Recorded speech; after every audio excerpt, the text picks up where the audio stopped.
Real numbers, real number or numbers is or a set of rational and irrational numbers. What are rational numbers? So rational numbers consist of fractions and integers. So what are irrational numbers? And so the irrational numbers are set of numbers that cannot be expressed as fraction of two integers. Let us look at a chart which explains the hierarchy of real numbers. Good. So considering the chart, on the top of the hierarchy is the real number system. Now the real number is subdivided into what we call irrational numbers and rational numbers. Let me use the ink to be able to. That is irrational numbers, and then we got the rational numbers. Good. The rational numbers subdivide to produce fractions and integers.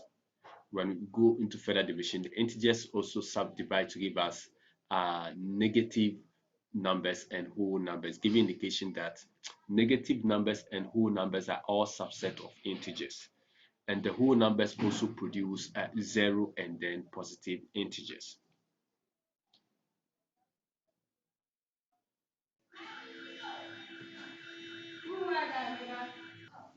Properties of operation on numbers. Commutative property, that is the first operation on numbers. So two numbers x and y, two numbers x and y are said to be commutative under the operation star if x star y equals to y star x. Let us look at examples that can lead to such an operation. For instance, if we have a relation like let me pick blue ink. Good. Let's see an instance. 2 coming down, 2 plus 5 equals to 5 plus 2 equals to.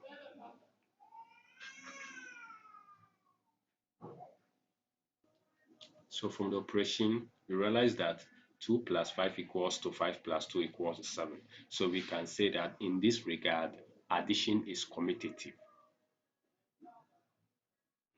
So in this regard, let me come down here. This regard, addition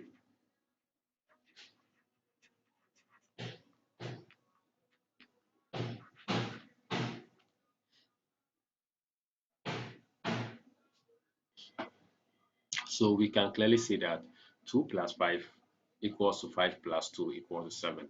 So we say that addition is commutative. Also, we can see 2 times 5 equals to 5 times 2, all giving me 1 0. We put the figure here, 1 0, which is 10. So we can also say that multiplication is also commutative. We seen that earlier. 2 times 5 still equals to 5 times 2 equals to 10. So it means that multiplication too is commutative. But let us check and see whether subtraction and division will also be commutative. So we've got 5 come down here, down. Okay, so 5 minus 2. We can clearly see that it is never equals to 2 minus 5. Because 5 minus 2 is going to give you 3. Then 2 minus 5 is going to give you minus 3. So we've got here, if you got 3 down here, let me come up a little bit. Yeah. So 3 is never equals to minus 3. They are never the same. So minus sign, minus or difference is not commutative.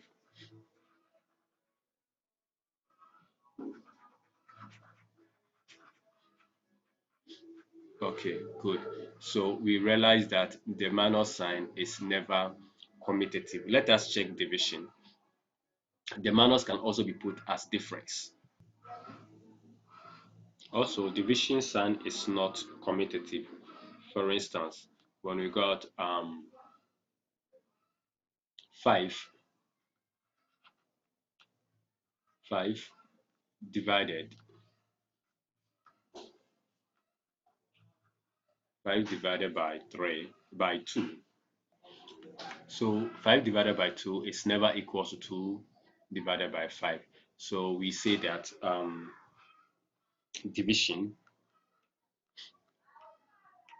division or other stated ratio is not commutative.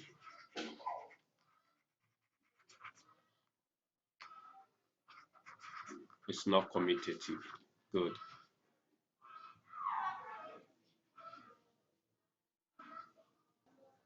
Yeah. So division is never commutative. Let us look at other form of operations.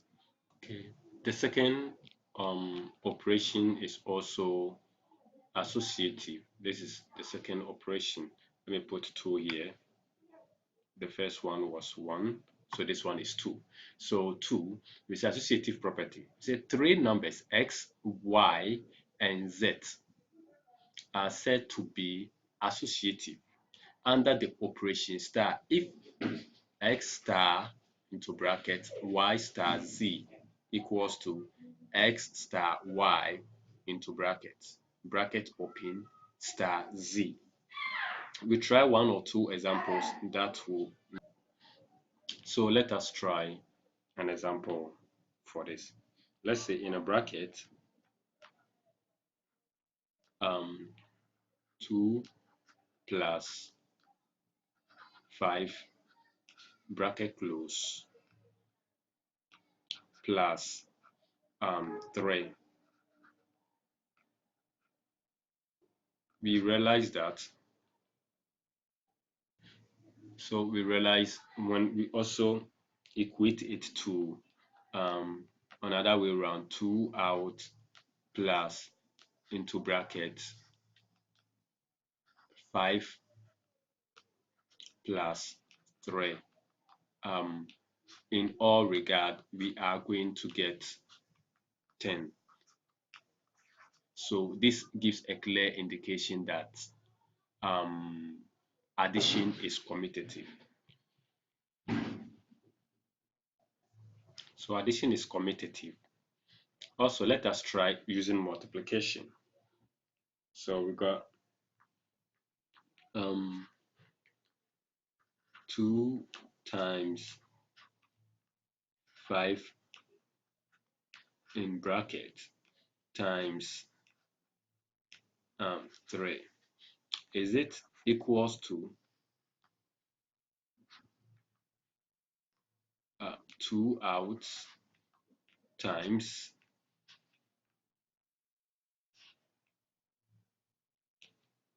5 times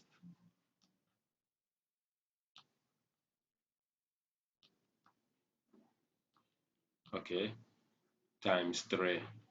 Okay, now in all we realize that in each of the case, now when I come down here, 2 times 5 is 10 times 3 is 30. Okay, bracket first, 5 times 3 is 15 times 2 is 30. So in each case I'm going to get 30. So I'm going to get 30. So this gives a clear indication that multiplication tool is associative. Oh, I made a mistake here by putting commutative here, so let me rectify it. So we've realized that multiplication tool is an associative property. Let us try subtraction and division. Good. Using the same associative property, we have our bracket here Let me go a little bit up. So we got 2 minus 5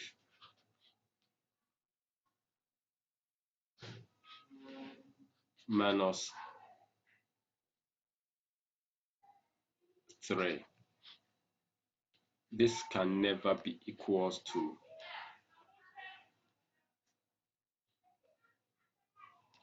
2 out minus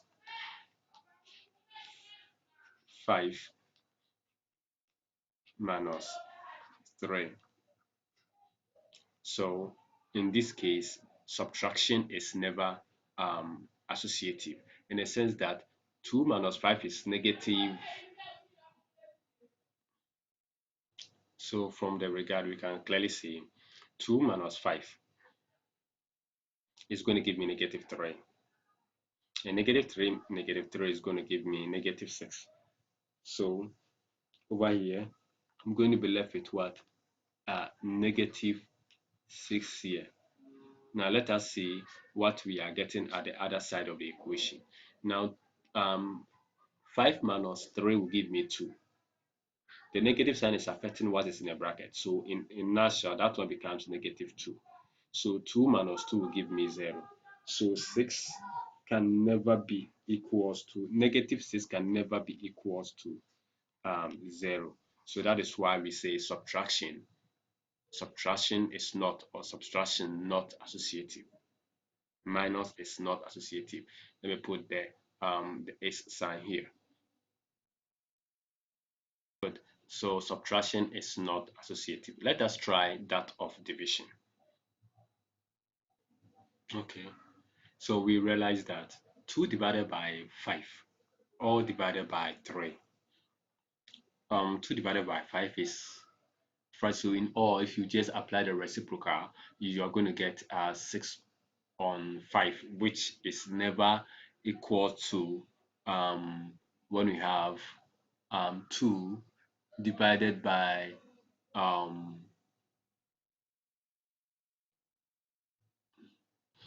if you want to prove that they are not the same, just look at it. The first part, I'm just going to work the simple fraction. So over here, I've got 2 on 5 now being divided by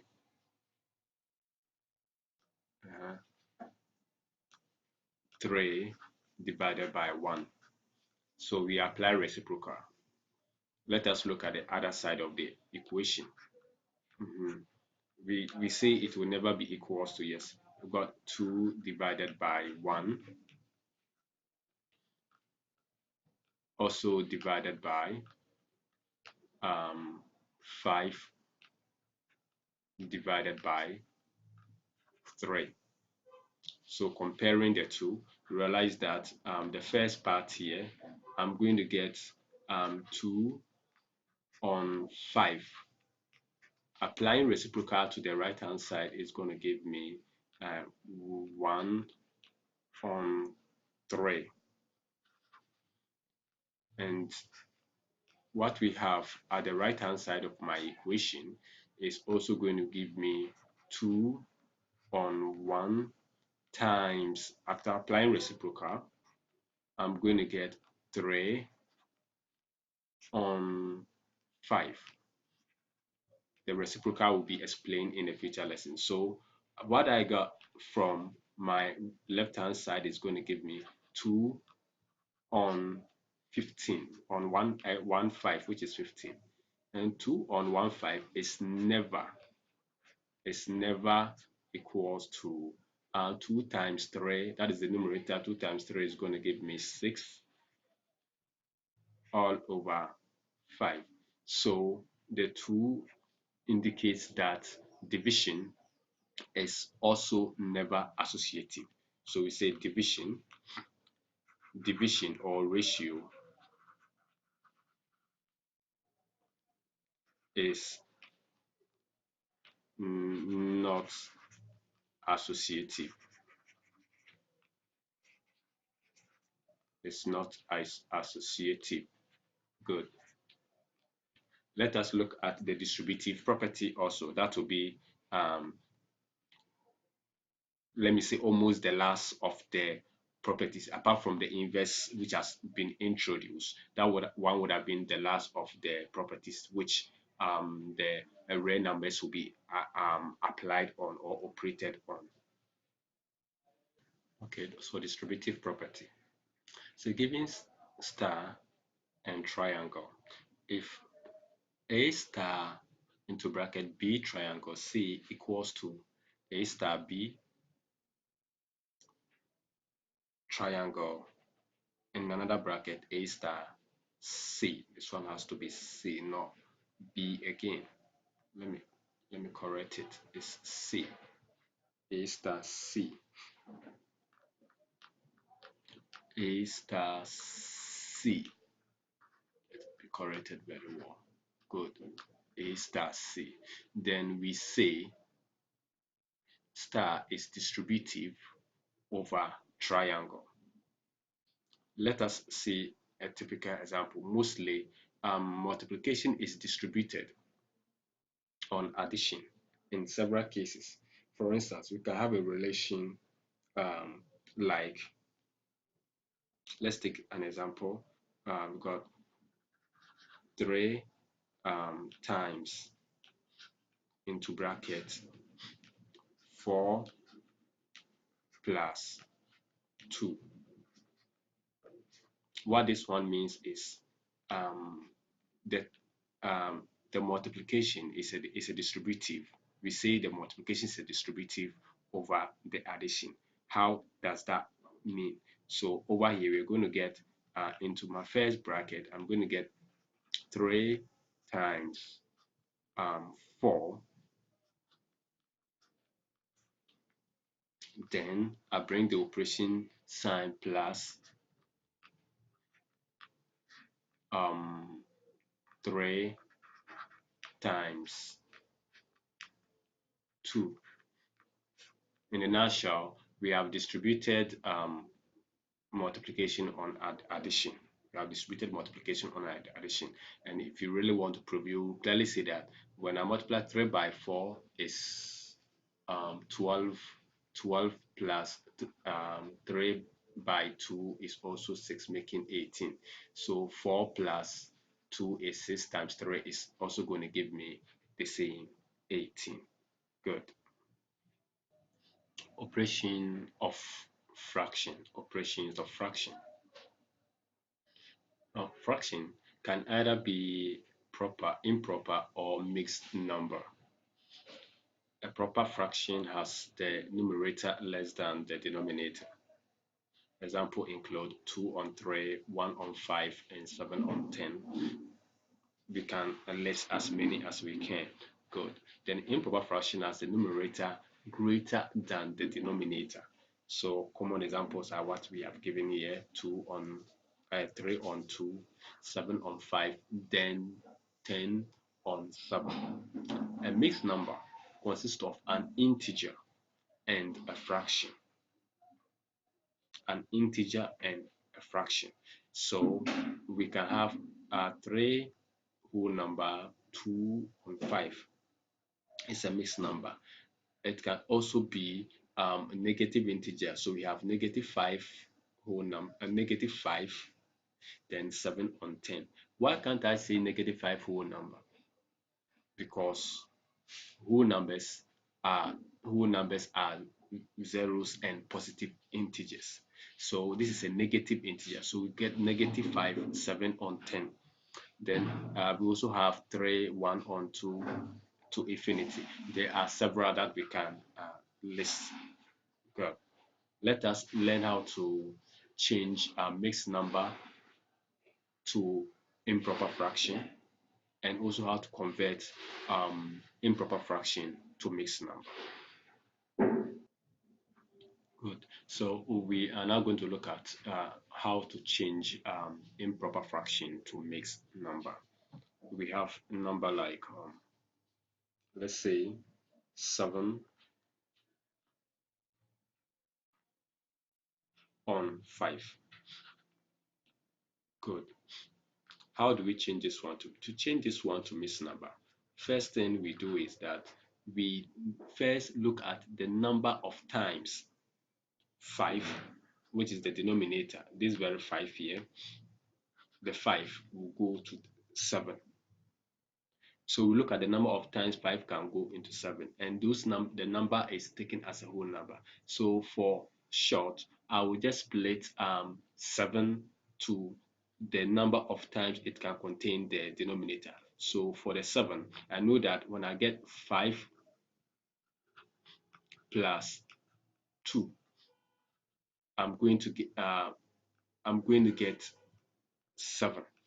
I'm going to get 7. So still divided by 5. The denominator continue dividing. So what I do now is that I split it. The 5 is still being divided by this 5, good, as a denominator, plus the 2 is also still divided by 5, good. So 5 will cancel itself and cancel here one time. It will go there one time. So it means that the first part is going to give me 1, and the second part, which is 2/5, is a proper fraction. So because the 2/5 is a proper fraction, I maintain it and I add it to the one whole number, which is going to give me 2 on what we call 5. So this is how you can change a number from improper fraction to a mixed number. Let's take a bigger number. Probably I've been given a figure like 37 divided by, let's say, 4. Good. To be able to split this to make it easier for myself, I start looking at the number of times that 4 can go to 37. Well, if I don't have any clue, I will start adding. Here, 4 plus 4 plus 4 plus 4 plus 4. Okay, how many 4s have I written? I can see I've gotten 1, 2, 3, 4, 5, and 4, 5 is 20. It's not up to 37. So I'll continue adding. I'll go back here. I'll continue adding. Add another 4, which becomes 24 now. Add another 4, which becomes 28. Another 4, 32. Another 4, which is 36. So let's check and see. 4, 8, 12, 16, 20, 24, 28, 32, 36. So 36 plus what will give me 37? So 36 plus 1. Go. So the whole setup is still divided by the denominator 4. You see how we get it? Sorry, the denominator 4, not 5. In short, we write that 37 on 4 here to be equal to the 4, how many? The total is what? 36 divided by 4 plus 1 also divided by 4. Okay, so the 36 are how many? 4 goes to 36. How many? I just count the number of 4s here. 1, 2, 3, 4, 5, 6, 7, 8, 9. That means 4, 9 is equals to what? 36. So in that case, 4 will go to 36 9 times, giving you 9 whole number. So at that point, I'm going to get, let me put my equal to. So I'm going to get 9 whole number. The other one, that this part is a proper fraction. So I just add it to it. I'll get 9 whole number coming up 1, then 4. Okay, so simply put, this is how you can easily convert any number to improper fraction to a mixed number when you are being given such a task.